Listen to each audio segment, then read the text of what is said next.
दोस्तों बहुत बहुत स्वागत करता हूं आप सभी का।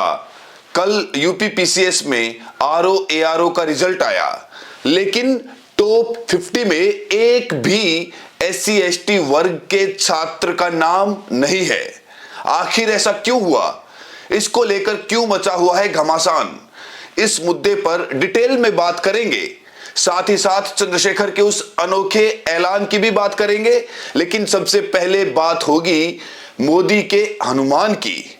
इन्हें तो आप पहचानते होंगे, नाम है चिराग पासवान। चिराग पासवान को मोदी का हनुमान कहा जाता है।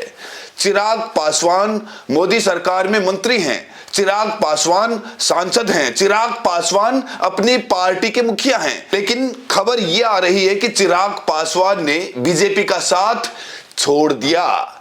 तो बड़ा सवाल यह है कि आखिर बीजेपी का साथ क्यों छोड़ दिया मोदी के हनुमान ने? क्या यह सोची समझी रणनीति का हिस्सा है या फिर इसके पीछे कोई बहुत बड़ी राजनीतिक स्ट्रेटेजी है? इस मुद्दे पर विस्तार से बात करेंगे।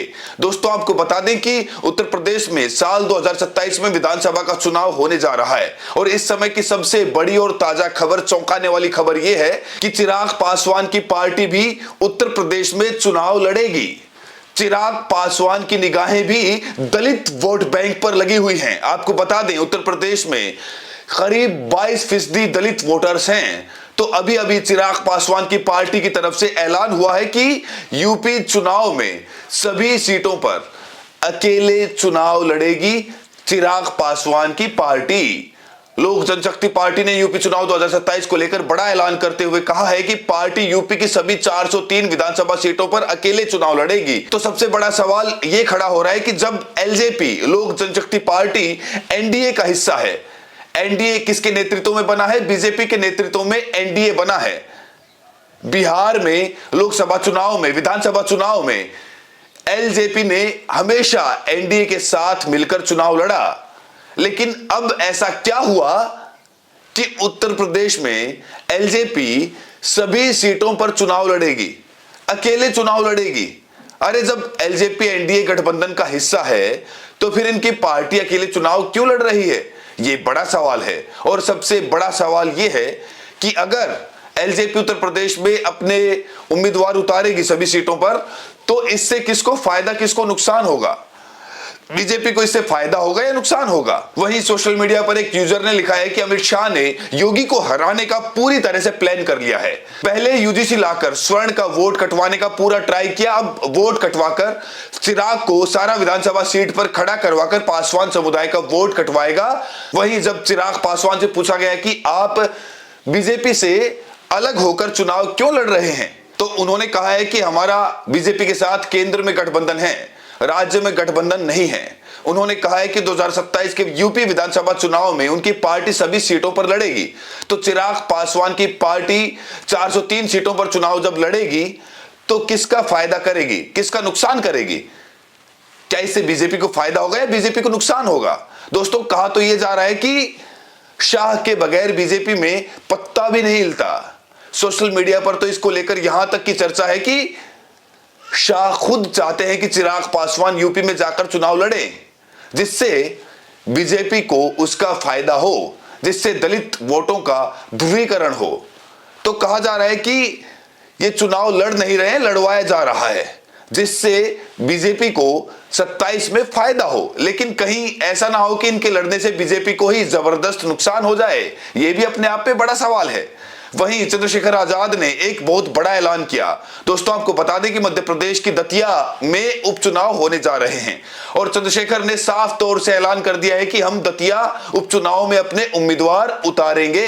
आपको बता दें कि दतिया के कांग्रेस से मिलने राजेंद्र भारती भ्रष्टाचार के मामलों में दोषी पाए गए। उन्हें 3 साल की सजा हुई और आप सभी को पता है कि जब किसी प्रतिनिधि को 2 साल की सजा होती है तो फिर उसकी विधायकी रद्द कर दी जाती है। तो यहां जो राजेंद्र भारती है, उनकी विधायकी खत्म हो चुकी है, लिहाजा दतिया की जो सीट है वो अब वैकेंट है, खाली हो चुकी है। हालांकि इलेक्शन कमीशन की तरफ से अभी कोई तारीख का ऐलान नहीं हुआ है। 2028 में मध्य प्रदेश में विधानसभा का चुनाव होने जा रहा है।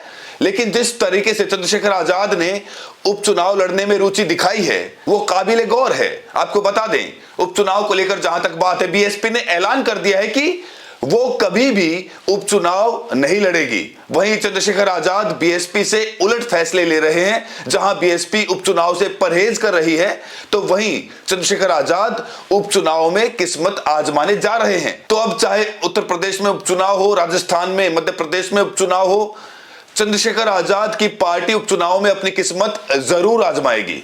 अब दोस्तों बात करेंगे यूपी पीसीएस के नतीजे की। यूपी पीसीएस में आरओ का नतीजा आया। टॉप 50 में एक भी एससी एसटी वर्ग का छात्र नहीं है। बड़ा सवाल, आखिर ऐसा क्या कारण है कि एक भी छात्र टॉप 50 में नहीं आया?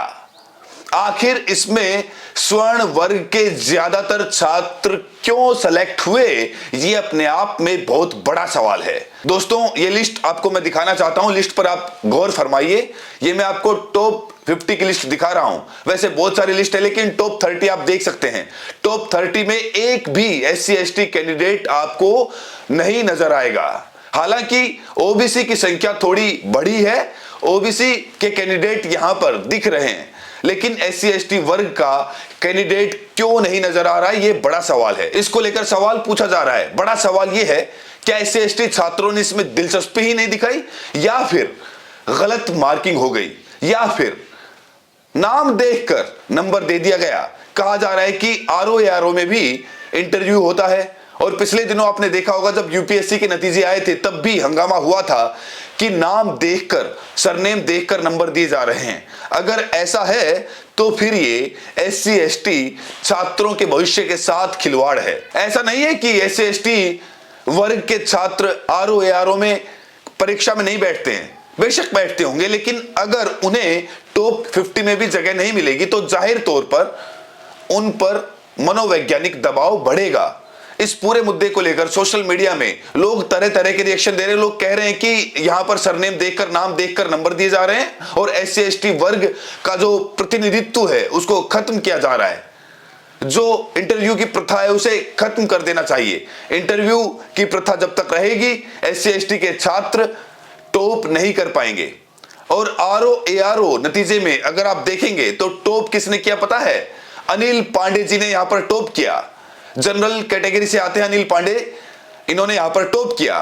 तो इसको लेकर लोग सवाल उठा रहे हैं, लोग हंगामा भी कर रहे हैं। अब बड़ा सवाल यह है कि जो सिस्टम बना हुआ है वो सुधरेगा कैसे?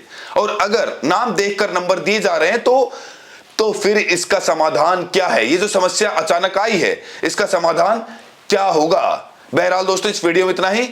चिराग पासवान की पार्टी अब उत्तर प्रदेश में चुनाव लड़ेगी, क्या लगता है? किसे फायदा किसे नुकसान होगा? अपनी प्रतिक्रिया जरूर दें और साथ में यह भी बताएं कि आप ये वीडियो देश के किस कोने से देख रहे हैं। बहुत बहुत शुक्रिया।